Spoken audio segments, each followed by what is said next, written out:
Greetings, I'm David Kong, the founder and principal of It's Personal Stories, a hospitality podcast. We are a nonprofit organization dedicated to empowering personal success.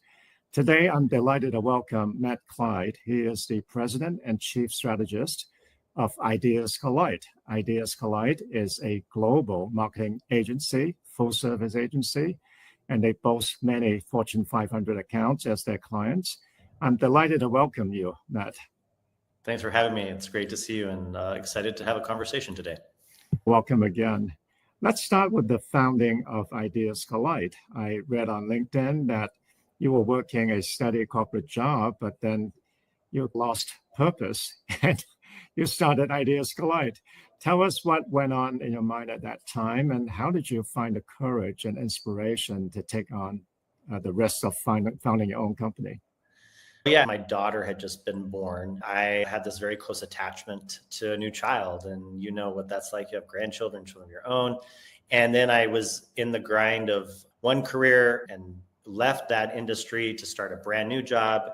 And there was just so much transition happening in my personal life that it was hard to balance the demand of the corporate needs and your corporate stakeholders, and then the most important people in your life, your family. And so I was trying to find a balance to that.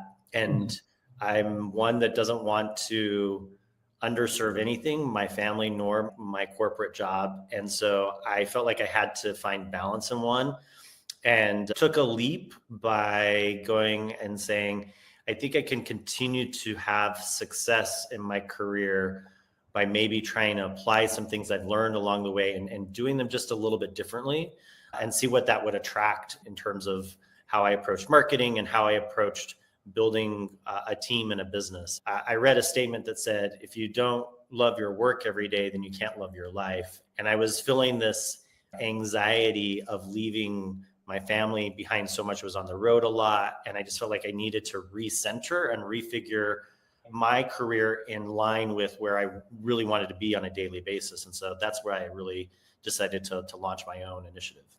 That's quite a big risk that you took on, especially with your family.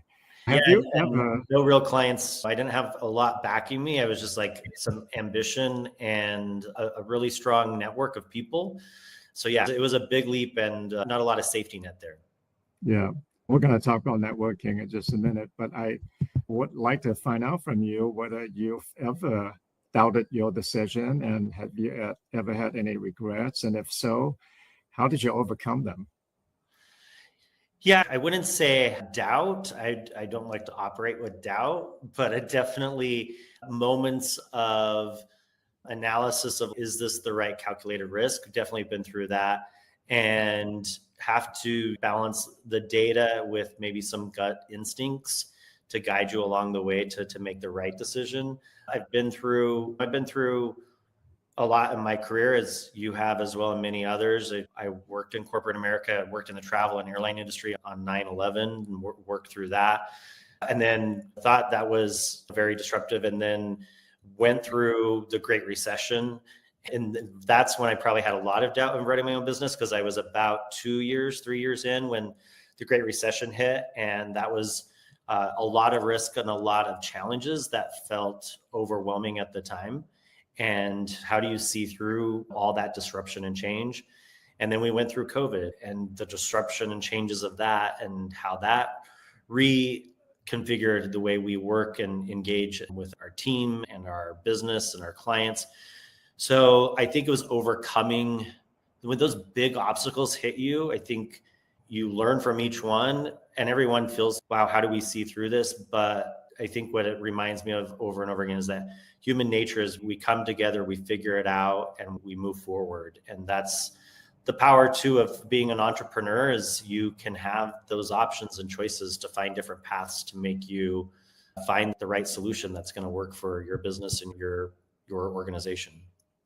So true, and kudos to you. You've built a strong team around you, and no doubt they were of tremendous support to you when you will go through the hardship. But on that subject, how do you find the strength and courage to prevail when things are so challenging? And whether it's 9/11 or the Great Recession or COVID, but There are also setbacks and disappointments that pose as challenges. How do you find the strength and courage to prevail? I think surrounding yourself with great people is one part of that, because they are great sounding boards, have great mentors, have great coaches, and they have a great executive and across the talent of the team, people that I can talk to and be honest with, and they can be honest back. And that helps you find the courage and where you need to show up. I do take very personally the responsibilities I hold for my clients and for my team. And so it pushes me to move forward, even when you might not feel that moment you can do it, but you have to just be resilient and show up, because people depend on that.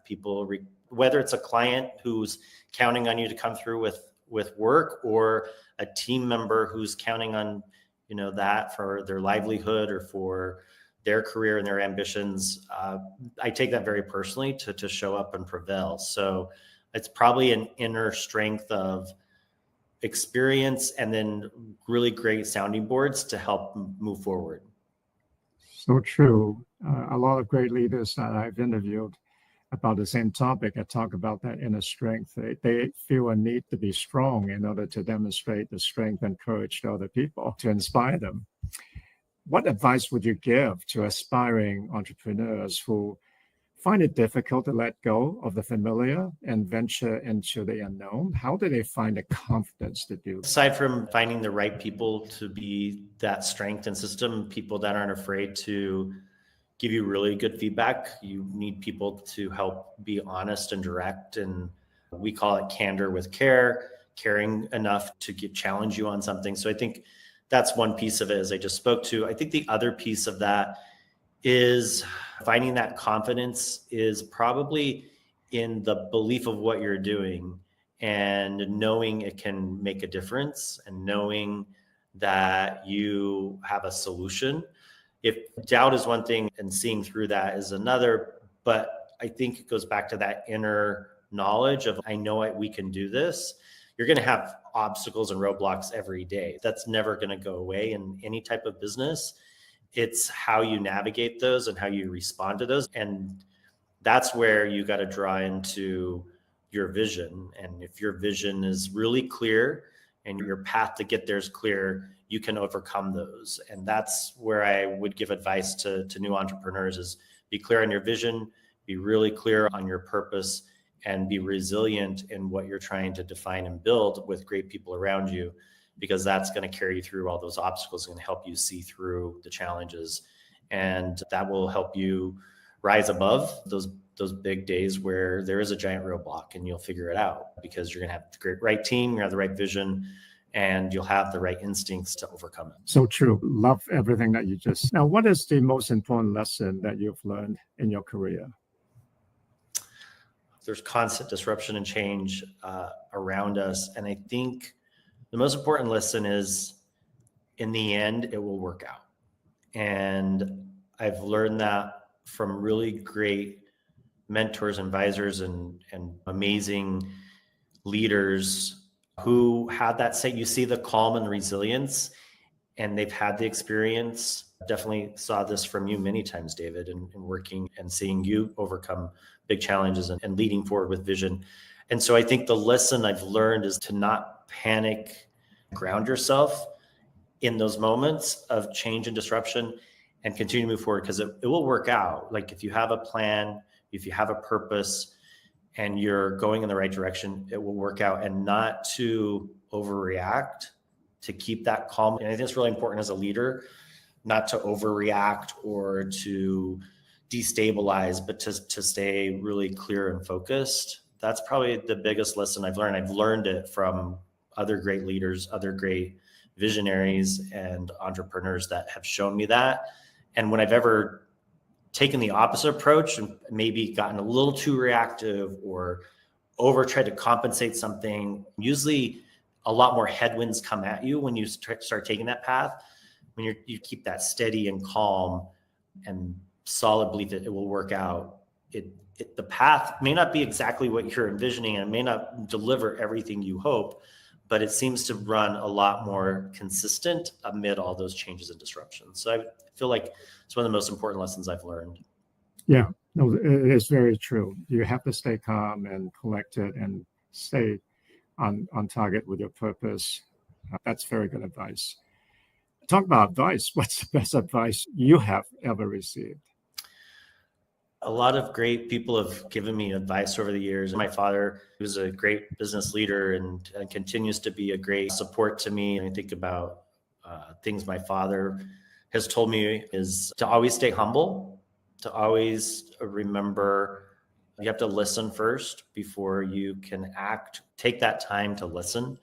So I think that's a piece of advice that's been really important in guiding my life and career. I would also say not being afraid to take on difficult things. So I had a coach and mentor once that said, what is easy is seldom excellent. There's not an easy path. There's not a shortcut. There's rarely shortcuts, especially in an entrepreneurial or in a business growth dynamic. There's not a lot of shortcuts you can take. So you have to take on the difficult things, and that actually gives you bigger things that you can go after. And so that's what I would say has been some of the best advice I've had, is not to be afraid of difficult things and stay humble. Wonderful advice. Thanks for sharing them. I especially like that nothing great is ever easy. Everything takes work. And sometimes the hardest work is the most gratifying work. Completely agree. Yeah. Let's talk about inspiration, because I've always been impressed that ideas collide and you always come up with fresh ideas. We're always changing up campaigns. How do you find inspiration to continuously innovate? Creative outlets and innovation, that's my fuel. That gets me up in the morning. So I'm always looking for that challenge. I'm looking for how can we influence something differently or in a creative way. So that one is what fuels me. I tell my team this all the time. If you just stand up and look around you, there's 100 things that could inspire you. You just have to open your heart and your mind and see it. And that could ignite a great thought, a great idea. And so don't close your eyes too much about what's immediately around you, because what you surround yourself with is what will inspire you. And so I surround myself with, my kids and my friends, my colleagues, and great travel experiences. And I look out my window right here, I see this amazing, beautiful mountain and blue skies. There's opportunity to find inspiration all around us, and that drives innovation for me, because I often will stare at something like, how did that get created? How did that happen? And try to maybe analyze it a bit. And from there, I might be staring at a problem at the same time and might find the creative solution to it. So it's the fuel for me. And it's also looking around and being open with your heart and mind and eyes to see what's there to inspire you. Yeah, that's so true. There's so much to appreciate all around us. And you having the curiosity, try to figure things out, is also a source of inspiration. Very good advice indeed. Now, let's talk about habits. I think good leaders have good habits. I was just curious as to what are your habits and how does self-discipline fit into that? Yeah. So important. And anytime I feel in my career where I've gotten off course, usually because I'm not being disciplined about the basics of taking care of your sleep and your mind, your body. I think some habits I have that I try to be very consistent with is to find ways to be away from the work. So whether it's through going and on a long walk, I try and do a long walk with my dog almost every morning, because it's quiet and peaceful and no interruptions. I don't look at my email, and I try and be really disconnected in that time. And that helps you get energy and just good exercise out there. Also trying to find ways to just be mindful of where you're feeling that stress and stopping and pausing and giving an outlet when that is becoming overwhelming. I found just simple breathing, meditation, doing another long walk, getting away from the stressor, even for 5 minutes, really refocuses you and your body and your energy. And so those have been some habits when I'm trying to listen to my body more. And what is this telling me? Okay, I need to sleep. Instead of, as an entrepreneur, and sometimes you're always like, okay, I'm gonna give this another 2 hours. I'm gonna dive in and I'm gonna just grind to get this done. Sometimes that's necessary, but over the years, it's better habit and better discipline to give yourself the sleep, step away from it. And I find myself coming back at it with new energy and can work through it faster. And so those are some disciplines and habits I've put forward in my work and in my personal life. Yeah, thanks for sharing that. I think we all need to give ourselves some quiet time. And I love what you said about early morning when it's so peaceful and quiet and it's just you and the dog walking. You can do a lot of good thinking during that time. Thanks for sharing that. Now, let's talk about networking. You alluded to this earlier, and networking is so important in your line of work. What are your tips on fostering a strong network, and how do you instill trust and confidence? Trying to instill trust is to just be genuinely interested in the other person and to really look at it from their needs. Caring, it goes back to that listening and still being humble. We have a saying here in the agency, we use this a lot in our business development, is we're an agency that's been in your shoes, meaning we try and understand what it's like to be on your side, to walk in your shoes. That creates empathy and understanding and mutual respect. And so in a networking situation, and especially if I'm just trying to get to know people, it's out of a genuine interest, not let me tell you about, or let me sell you on, but tell me about your family or what drives you, what motivates you, or why did you get involved in that? And I think people can sense that. And that comes back often tenfold because you're showing true care and true authenticity in the approach to networking. And it leads you to the right people too. As you're generally getting to know someone, understanding their challenges, you start to sense how you can maybe help or be a part of that or refer them to someone that could. And that genuine interest has built great friendships, great connection points. And I think ultimately it builds trust and confidence with others. That's really good advice. I like what you said about taking an interest in other people and showing empathy and care. That's a great way to connect with people. Now, you have a pretty demanding job. You travel a lot and you have a young family too. How do you achieve work-life harmony? Yeah, that's probably the quest that we're all after. It was a big part of why I started the business and wanting that and more time with my family. I share this a lot with my team I think it's also being honest and real with yourself and in what work-life harmony looks like for you and defining that. I think it's a blend of a lot of things. There are times where there's going to be a season, there might be an intense or heavy season where it's going to be very focused on work. And that means some things may be out of balance on the other side, and recognizing that and knowing what that means or when you have to then turn the balance in the other way and making sure you're taking care of those needs as well.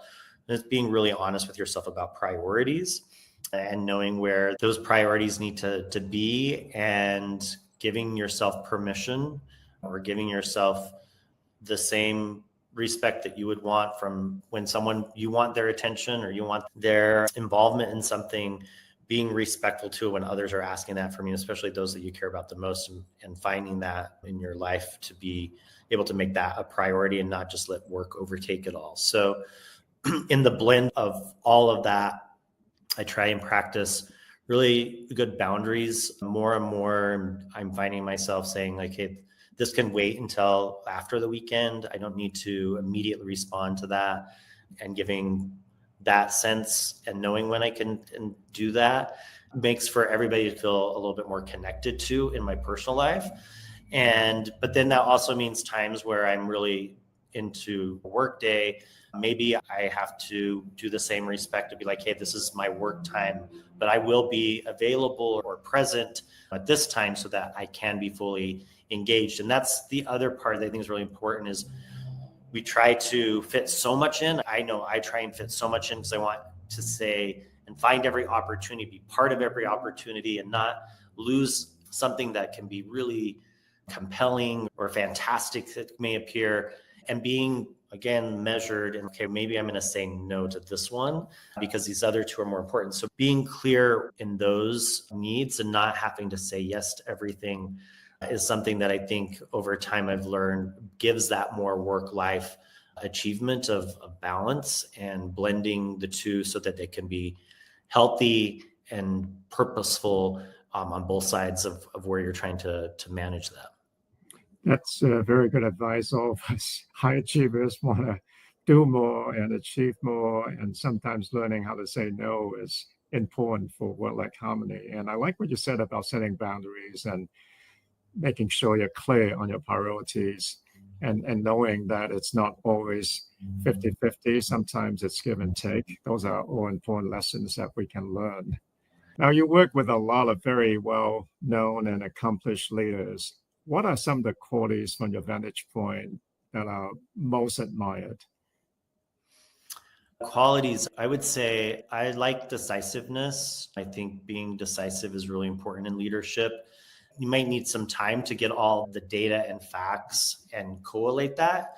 So I admire two people that will take pause and say, I'm going to process this and get back. But then at that moment, I love a decisive decision that carries a project or an organization forward. I think that's really important. I mentioned this earlier, but I think authenticity is really important in our leaders. And I think that builds confidence and trust, as we talked about earlier. Seeing that someone's genuine, that can be humble, but can also be dynamic and bold at the same time and true to their purpose and their drive with still an authentic root to who they are. I think that's really admirable.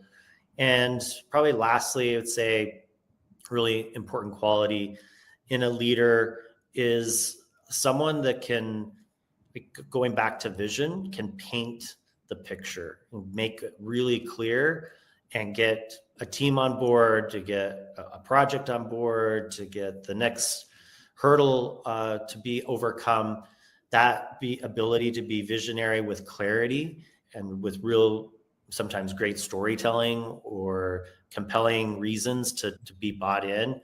Those are qualities I really admire in other leaders. Yeah, I totally agree, especially the quality about visioning. I think the key difference between being a leader and being a good manager. A good leader has the ability to envision the future and has the ability to articulate that future in such a binding, compelling way that people feel excited about jumping onto the bandwagon. That's a true quality of a great leader. Completely agree. Now, we talked about the importance of your team around you, and I've seen your people are extremely loyal to you. They've been with you for a long time. You do a great job mentoring them. And my question is actually turning the table around and asking, how do you think mentees can best benefit from you as the mentor? It's a hard question, but I think an important one as I reflect on it. I think the benefit in just any type of mentor-mentee relationship is really listening for that. Everybody has a unique experience and really unique. Every leader can be different. We might have the same characteristics and admirable traits, but in the experience, there's different ways that we experience things and go through things that are really valuable. And I think that's what I try and offer back to people that I'm working with is these are very unique experiences, and the way I responded or the way that this didn't go as planned, this was a big setback and became frustrating, but this is how we responded later to it. Those are valuable lessons, and there are opportunities in everyone to hear that story and hear how they overcome an obstacle or hear how they took something that looked impossible and made it possible. And I do believe I have those. You do. All of us as leaders have these unique stories that were some of our biggest challenges, our biggest disappointments, our biggest success stories. That those stories, and this is It's Personal Story podcast, right, are so empowering when you hear that, when you hear, oh, wow, that's what it took to make that happen. And that's that personal drive from within, and how each individual takes those on, I think are valuable for a mentorship relationship. And that's what I would hope anybody who's working with me would take time to go, not just be like at a generic dialogue, but get a little bit deeper into the story of the why and why did that happen and why did you take that path. I think that's where you can really have benefit. Yeah, so true. Those personal stories are very powerful. Now, you've accomplished a lot. And given all that you've learned and experienced, what is the advice that you would give to your younger self? My advice would be to really embrace and celebrate the wins and those moments where you're really feeling it's all working and everything's connected. Like, just embrace that, because it doesn't last forever. Something comes along that changes something. But I just think about my younger self. I think about vacations I went on with my kids that they're growing up now. I don't have, those opportunities, and whatever the adventure was in that moment of time is like so great. Or a big client win that just where everything just really hit every mark. A great campaign that inspired people and really motivated. And those moments are like really, they build up inside you and they carry you forward into the next opportunity and what it takes to get to that level. So my advice to my younger self would be really know when those moments are and savor them, because they don't always last forever, and you have to go climb another mountain to find them again. And the climb is hard. When you get to the top, it's so rewarding. So just to my younger self, just embrace those moments and savor them as long as possible. I'm totally with you on that. Thank you for sharing that. We're coming to the end of the interview, but I want to ask you for one final piece of advice. Our show is about self-empowerment. What's your advice on self-empowerment? My advice is, even when you may feel like you're doubting yourself, know in that inner strength that you are the unique visionary, the unique talent. We all have a story. We all have an experience that will make what you believe in possible. It's all in really taking that from within and pushing it forward. And that power is in there, and those opportunities are going to happen the more you push yourself forward towards what you envision. And I've seen it happen, and I know it can happen. And I've seen it happen in others. I've seen it in myself. And I think that's where true self-empowerment comes, is when you give yourself that permission, really listen, and put it out there, put it forward. It is so true. I've seen that in you, and I know that to be the case for me. So thanks for sharing that. Matt, I appreciate you taking the time to be on our show to share your wisdom. And for our audience, if you enjoyed this interview, I hope you would join us on our website, itspersonalstories.com, or join us on our YouTube and Facebook, as well as LinkedIn channels. It's Personal Stories. Thank you very much. Thanks, David. Great to talk to you. Yeah, same here.